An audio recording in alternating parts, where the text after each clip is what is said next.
My credit tanked, my car got repossessed, and the man who did it was stroking my name in ink while screwing another woman on my dime. And that's not the most disgusting part. The most disgusting part was that I found out through a voicemail, not even a call.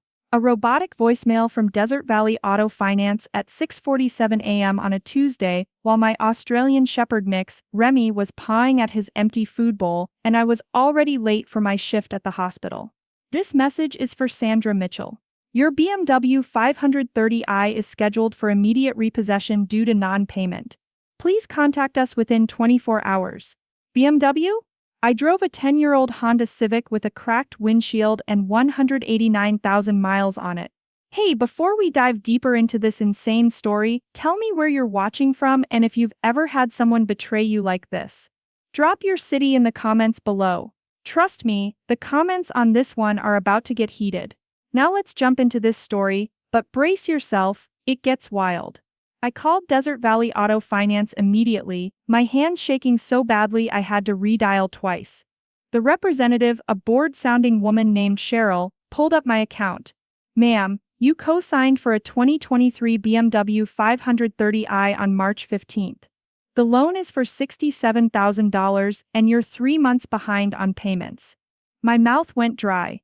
March 15th. That was 2 weeks after Derek and I had separated. 2 weeks after I'd caught him with Brittany, his CrossFit trainer, in our bed. In our bed. The same bed where Remy used to sleep between us every night. I never signed for any BMW, I said, my voice cracking. There's been a mistake. Ma'am, I'm looking at your signature right here on the digital contract. Sandra L. Mitchell, social security number ending in 4782. My exact social security number. I hung up and immediately checked my credit report on my phone. My score had dropped from 748 to 491. 491. I nearly threw up right there in my kitchen. Remy must have sensed something was wrong because he stopped eating and pressed his warm body against my legs, whimpering softly. That afternoon, I drove to Desert Valley Auto Finance in person. The building sat like a glass monument to bad decisions in the middle of Scottsdale, all sharp edges and reflective surfaces that threw the desert sun back at you like an accusation. I demanded to see the contract. And there it was. My name. But something was off. You know how you write your own signature thousands of times in your life? How it becomes as natural as breathing. This wasn't natural. This N and Sandra was too sharp. The loop in my L was wrong. And most telling of all, whoever signed this had written out my full middle name, Louise. I never write Louise. Ever. I just use Lou. I need to see the security footage from March 15th. I told the manager, a sweaty man named Roger who kept adjusting his too-tight tie. We can't just show you security footage, he said, already backing away from me like I might explode. Then I'm calling the police. Right now. This is identity theft and forgery. The word police has changed everything. Suddenly Roger was very interested in helping me. But here's where the story takes its first dark turn. Roger pulled up the footage and there on the screen, clear as the Arizona sun, was Derek. My ex-husband of 12 years. Sitting at the desk. Alone. Signing papers with a concentrated look on his face, the same look he used to have when he'd help our neighbors' kids with their homework. But wait, it gets worse. The timestamp showed 2:47 p.m. I pulled out my phone and scrolled through my photos. On March 15th at 2:51 p.m., Derek had posted a selfie on Instagram from the dealership. I still followed him, we'd said we'd try to be civil. The caption read, "New beginnings, new rides. Sometimes you've got to treat yourself after toxic people try to bring you down." Toxic people. He meant me. The woman who'd supported him through law school before he dropped out. The woman who'd paid our rent for 3 years while he found himself. The woman whose signature he was forging while calling me toxic on social media. I hired a lawyer with money I didn't have. Maxine Crawford, a woman in her 50s who wore power suits like armor and had a voice that could cut glass. She took one look at the signatures and laughed. Actually laughed. "Honey, I've seen better forgeries from teenagers trying to skip school. Your ex is an idiot." But being an idiot wasn't enough. We needed proof that would hold up in court. Maxine hired a handwriting expert, Dr. James Rothschild, who charged $400 an hour. $400 an hour. I sold my grandmother's pearl necklace to pay for it.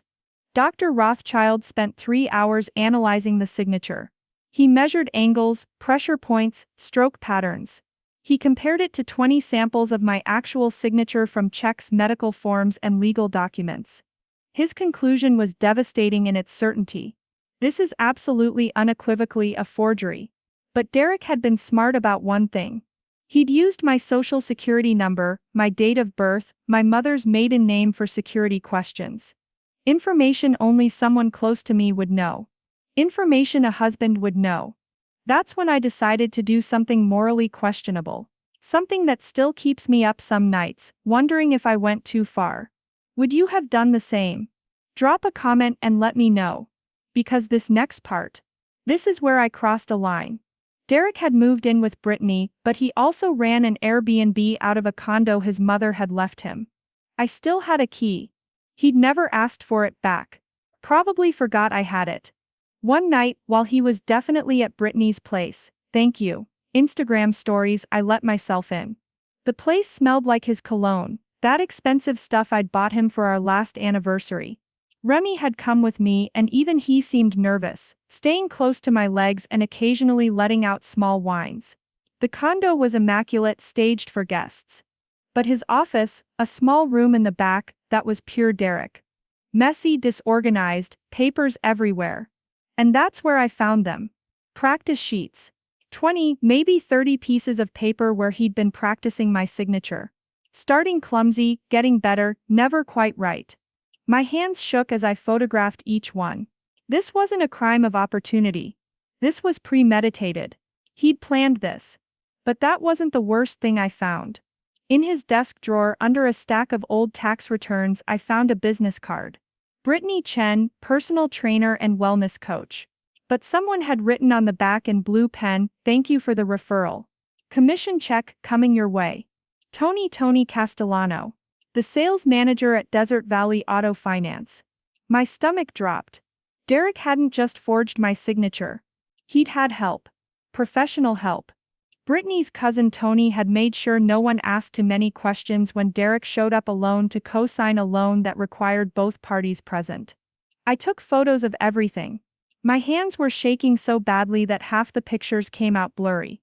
Remy started barking and I nearly had a heart attack before realizing it was just a cat outside the window. But that bark saved me, because 2 minutes later I heard a car door slam outside. Derek was back. I grabbed Remy and we hid in the bathroom. My heart pounding so hard I was sure he'd hear it through the door. I heard his footsteps in the hallway, heard him on the phone with someone. Yeah, babe, I just need to grab my laptop. No, she has no idea. The repo notice should have scared her enough to leave it alone. She's too proud to tell anyone her credit's ruined. Too proud. He thought I was too proud. Like this story if you think karma's too slow sometimes, because what happened next was pure universal justice. As Derek walked past the bathroom toward his office, he tripped. I heard the crash, the curse words, his laptop hitting the tile floor. Through the crack under the door I could see his phone had slid almost to the bathroom. If he came for it, but he didn't. He limped to his office, grabbed something and left muttering about the damn cat that must have gotten in somehow. We waited 20 minutes before leaving.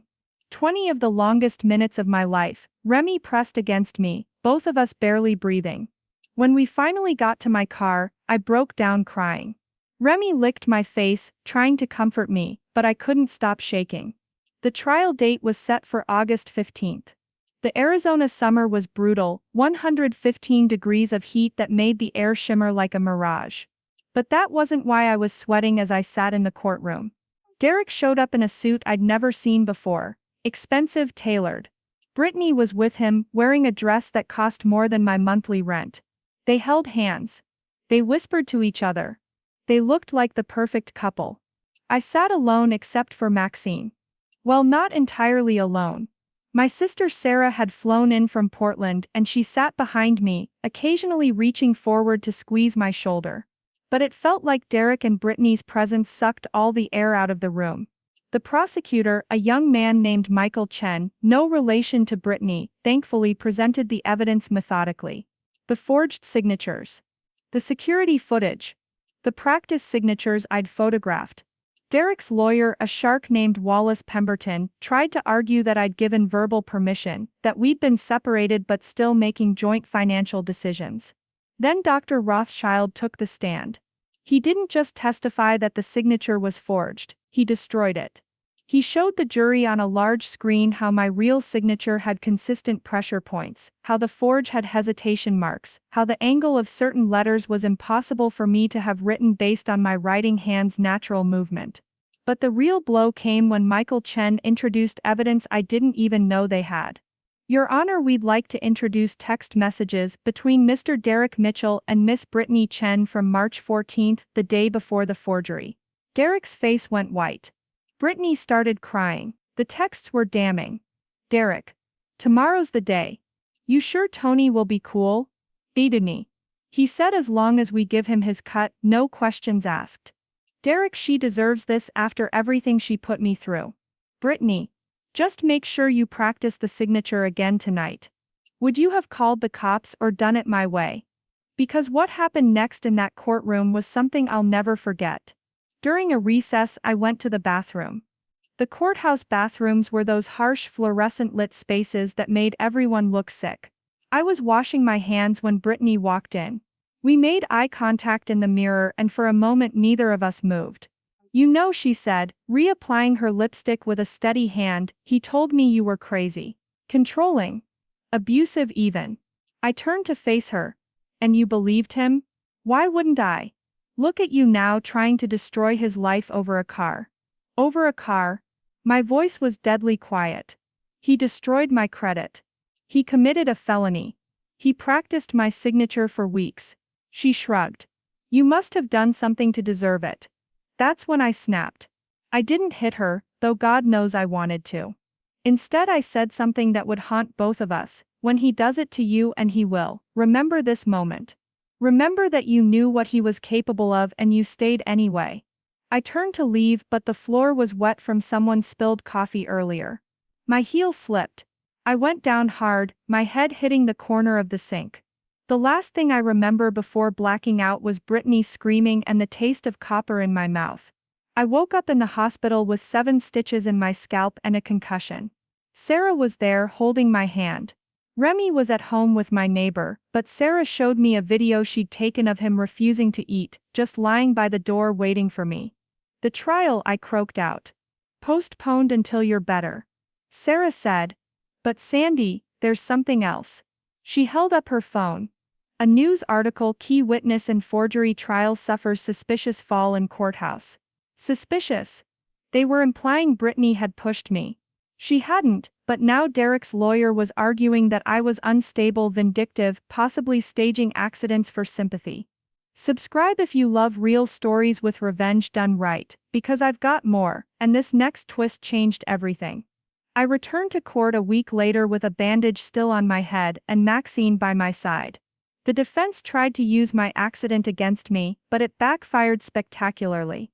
The security footage from the bathroom hallway showed me entering first, then Brittany following me in. It showed Brittany leaving first, calm and collected, then me stumbling out bleeding moments later. But the real surprise came from an unexpected source.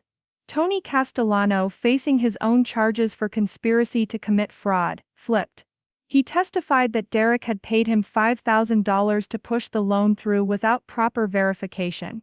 He had recordings. Derek, thinking he was so smart, had PayPal'd him the money with a note, for services rendered at DVA. Derek took the stand in his own defense. He tried to cry, but no tears came. He said I'd ruined his life, that I'd driven him to desperation, that I'd always controlled the finances and he didn't know how to function without me. So you stole from her? Michael Chen asked simply. I didn't see it as stealing. We were married for 12 years. What's hers was mine. You were divorced when you forged her signature, separated. And she owed me for all the emotional trauma. The jury deliberated for exactly 47 minutes. Guilty on all counts. Forgery. Identity theft. Conspiracy to commit fraud. The sentencing was 2 weeks later. Derek got 18 months in federal prison, 3 years probation, and was ordered to pay $67,000 in restitution plus $12,000 for my legal fees and credit repair services. Brittany got 6 months probation as an accessory. Tony lost his job and his license to sell cars in Arizona. But here's the thing about justice: it doesn't undo the damage. My credit score took 2 years to fully recover. 2 years of being denied for apartments, credit cards, even a job I'd applied for that ran a credit check. 2 years of explaining to people that I was a victim of identity theft, watching their eyes fill with suspicion or pity. Derek served 10 months of his 18-month sentence. Good behavior. He got out and immediately moved to California with Brittany, who'd waited for him. They post photos from wine country now, living their best life. Sometimes I wonder if she remembers what I told her in that bathroom. Sometimes I hope she does. The BMW was repossessed and sold at auction. Desert Valley Auto Finance sued Derek for the difference between what they got at auction and what was owed. Last I heard, he'd declared bankruptcy. But you want to know the really messed up part? The part that makes this story controversial? I don't regret breaking into his condo. I don't regret crossing that line. Because without those practice signatures, without that business card, he might have gotten away with it. The law doesn't always protect the innocent. Sometimes you have to protect yourself, even if it means dancing on the edge of legal. Drop a comment if you've ever been manipulated by someone you trusted. Because the responses to this story have shown me I'm not alone. 6 months after the trial, I finally had enough money saved. Not much, but enough. I walked into a used car lot in Mesa, not Scottsdale. Mesa, where the cars were older but the people were more honest. I had $8,000 in cash in my purse. $8,000 I'd saved by working double shifts, eating ramen, selling everything I could live without. The salesman, an older gentleman named Herbert, showed me a 2015 Toyota Camry. Silver, like my old Honda but cleaner. 87,000 miles. One owner, clean Carfax report. No liens, no loans, no cosigners needed. I'll take it, I said, and paid in cash.